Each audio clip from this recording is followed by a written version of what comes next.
Ah oui, papa, maman, cher honorable, chère excellence, votre satisfaction est notre devoir. Voici la solution rapide pour toute activité de transactions immobilières en RDC. Pour la vente, Oji mamacita, Oji mamacita, tu demandes de qui de moi de nous pour t'acheter des massa. Vas-y mamacita, Oji mamacita, en plan ensemble j't'ai dit je t'aime à travers le mininga. Oji mamacita, tu demandes de qui de moi de nous pour t'acheter des massa. Oji mamacita, en plan ensemble j't'ai dit je t'aime à travers le mininga. Quand je pense à toi, je suis pas allé, je suis BG encore.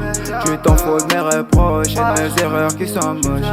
La bonne j'arrange mes souvenirs dans la rage, je deviens rage. Quand je suis dans le Mbote libota nanga une fois encore.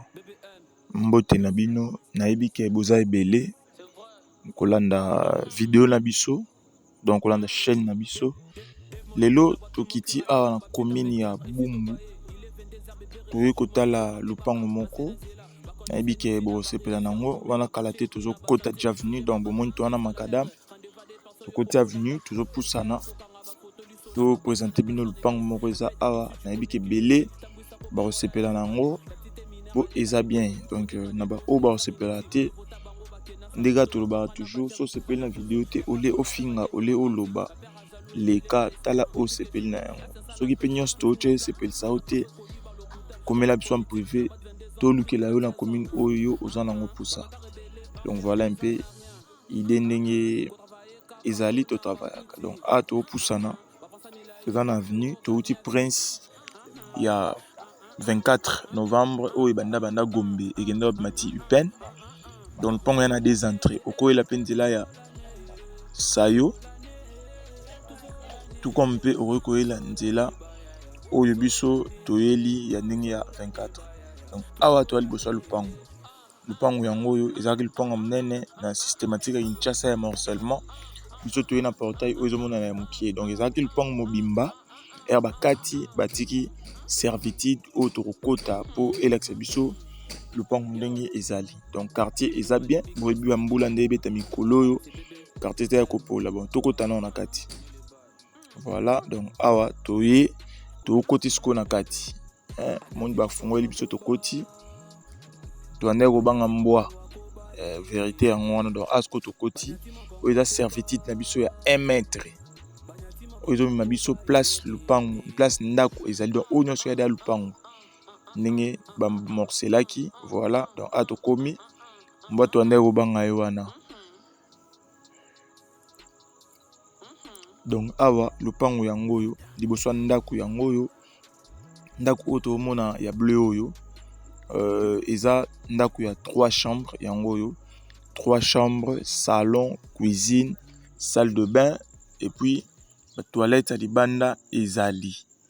Donc na bandeli eza 3 chambres, salon, cuisine na ba toilette nous eza libanda ndenge ezala toujours kaka au véranda na yango oyo eza espace tokotiama kiti libanda nde ezala to fandi et pesa moins bien. Donc liboso ndako yango ndako eza propre, ndako eza bien, ndako eza na quartier moko pe ya kimia ya Bumbu ya kimia. Donc eza mesika ya bien oyo eza ke okoki kofanda na bana to kokolisa bana. Donc lupango oyo batie yango $45 000 à discuter. Donc eza $45 000 à discuter. Voilà, donc lupango eza mamulai to baluka na sima to komona lupango eza na Bumbu na commune ya Bumbu. Mais na avenue ya bien o bomoni nde to tamboli na kimia. Donc a to na ndenga sima sima nango yango yo. Donc ndako eza munene à part ka servitude batikela biso ya 1 mètre potokota. Mais lupango eza kitoko makasi, lupango eza munene. Donc 1 mètre wana eza bien pour erokota oyoke mbala moko ti na palais na yo. Donc abomona espace alibanda. Donc lupango ezalaki nyonso ti liboso bakataki par deux ndezala toujours na système ya Kinshasa bakataki donc ato bima oza toilette ya libanda yango oyo toilette nanga libanda yango oyo donc eza propre. Et puis awa donc bomona mwa makambo kande ezalaka na ntongo toyaki vraiment ntongo donc awa eza couloir nde tobaluki na nsima ndenge tozozonga liboso place oyo tolakisaki liboso ya ndako. Et puis couloir oyo yango ekebima ti libanda lupango vraiment eza na bacondition bien bato oyo baofanda awa baza balocataire donc baza bakolo na yango te baza balocataire donc yango nde ezoprouve biso ke awa loyer bafutaka bien soki yo osombi otie locataire na yo.